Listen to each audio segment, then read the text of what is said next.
Hello नमस्कार good morning सुप्रभात छात्रों। पिछले वीडियो में हमने रहीम जी के 4 दोहों का अध्ययन किया था।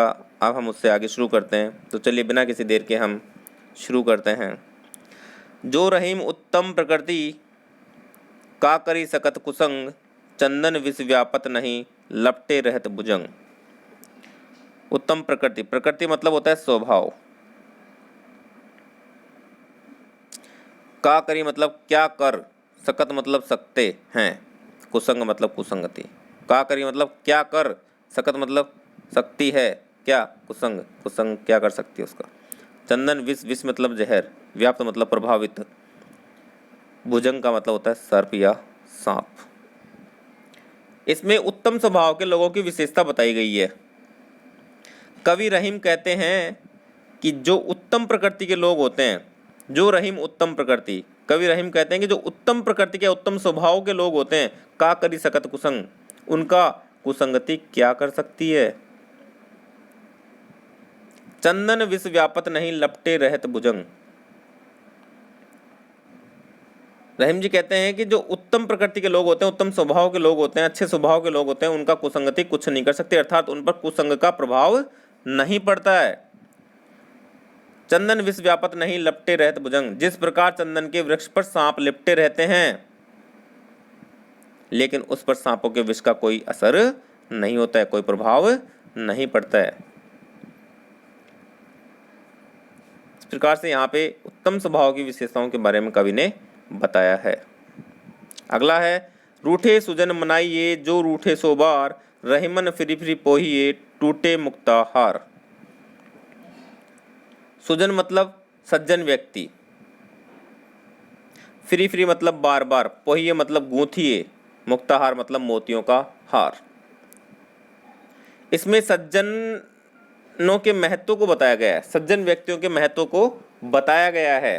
कवि रहीम कहते हैं कि यदि सज्जन व्यक्ति रूठ जाता है, रूठे सुजन मनाइए जो रूठे सो बार। रहीम जी कहते हैं कि अगर सज्जन व्यक्ति रूठ जाता है तो उसे 100 बार रूठने पर भी मना लेना चाहिए। रहीमन फिरी फिरी पोहिए टूटे मुक्ताहार। जिस प्रकार से मोतियों के हार के टूट जाने पर, टूटे मुक्ताहार, मोतियों के हार के टूट जाने पर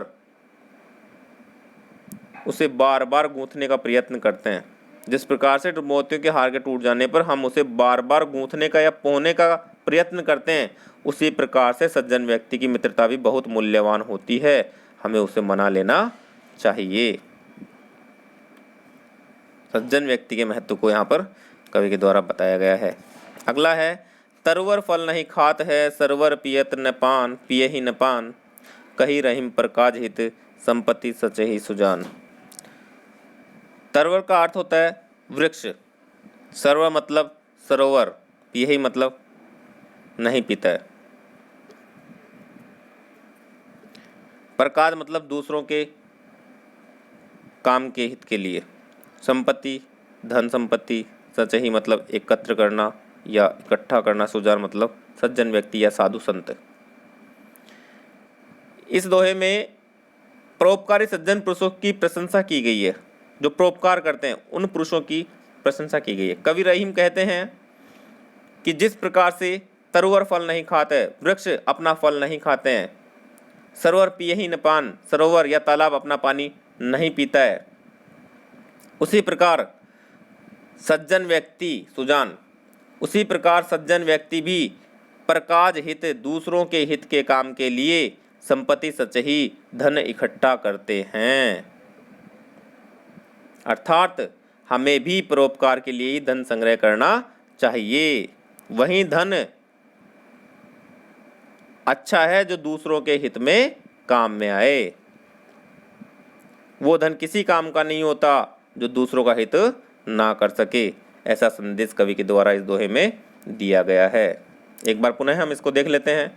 कवि रहीम कहते हैं कि जिस प्रकार वृक्ष अपने फल खुद नहीं खाते हैं, सरोवर अपना पानी खुद नहीं पीते हैं, उसी प्रकार सज्जन व्यक्ति भी दूसरों के हित के लिए धन इकट्ठा करते हैं। अर्थात हमें भी परोपकार के लिए ही धन संग्रह करना चाहिए। अगला दोहा है, थोते बादर क्वार के जो रहीम गहरात, धनी पुरुष निर्धन भय करे पाछली बात। थोते मतलब जल रहित, थोते मतलब जल रहित बादल, बादर मतलब बादल, क्वार मतलब होता है आश्विन माह, मतलब बरसात का आखिरी महीना होता है। जो रहीम गहरात, गहरात मतलब उमड़ते घुमड़ते हैं। निर्धन मतलब गरीब, भय मतलब हो जाते हैं, करे पाछली बात, पाछली मतलब पिछली, मतलब संपन्नता के समय की बात। इसमें धनी से निर्धन होने वाले लोगों के पुरानी बातें बखानने के स्वभाव पर व्यंग किया गया है कवि के द्वारा। इस दोहे में कवि ने धनी से मतलब जो शुरू में धनी होते हैं, धनवान होते हैं, धनी से निर्धन होने वाले लोगों के पुरानी बातें बखानने के स्वभाव पर व्यंग किया गया है कि जो लोग धनी होते हैं बाद में निर्धन हो जाते हैं वो बहुत ज़्यादा बढ़ चढ़ कर बोलते हैं, वैसे बोलते हैं जैसे वो धनवान रहते समय बोलते थे, मतलब उन्हें आदत पड़ जाती है।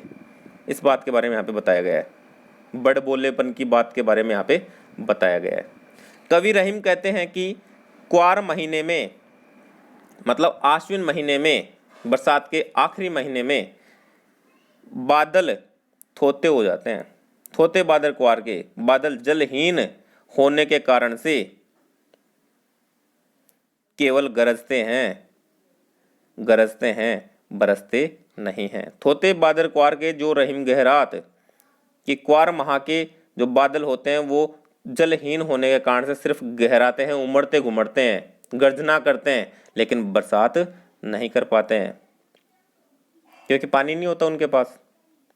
उसी प्रकार जो धनी पुरुष निर्धन हो जाते हैं, धनी पुरुष निर्धन भये, उसी प्रकार से जो धनी पुरुष होते हैं, जो धनवान लोग होते हैं ना, वो जब निर्धन हो जाते हैं वे भी अपनी संपन्नता के समय की बातें बढ़ चढ़ कर कहते हैं।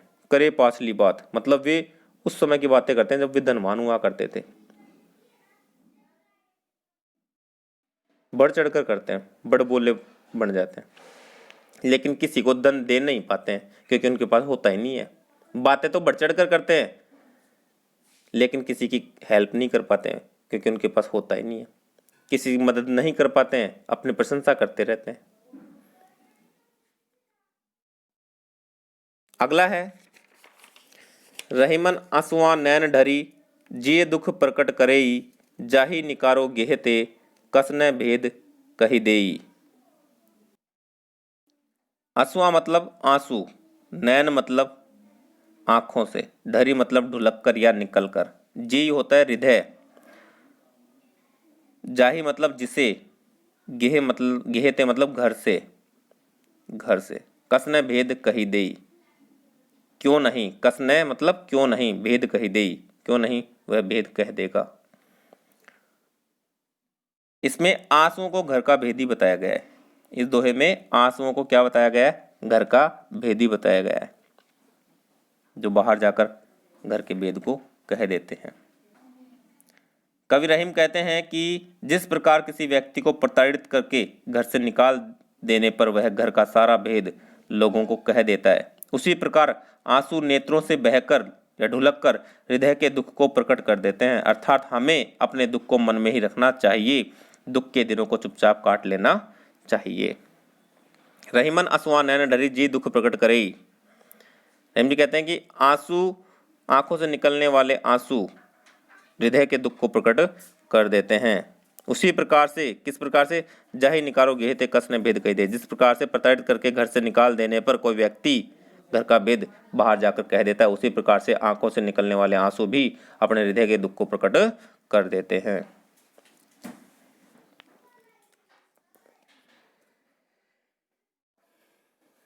दीन मतलब गरीब, लखत मतलब देखता है, तीन ही लखे न कोई, तीन को कोई नहीं देखता है। जो रहीम जी कहते हैं कि जिस प्रकार से, जो रहीम जी कहते हैं कि जो दीन को लगता है, जो दीन व्यक्ति को देख लेता है, दीन बंधु सम हो, वह ईश्वर के समान हो जाता है।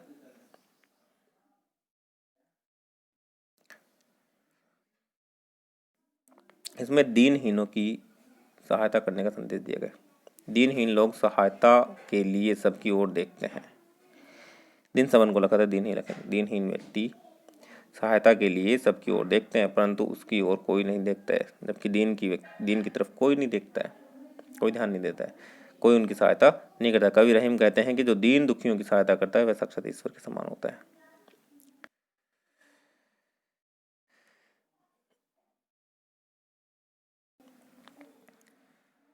दोनों रहीमन एक से जोलो बोलत नाही। जोलो बोलत नहीं, जोलो का मतलब होता है जब तक। जान परत है काक पिक ऋतु बसंत के माई। काक मतलब कौवा और पिक मतलब कोयल।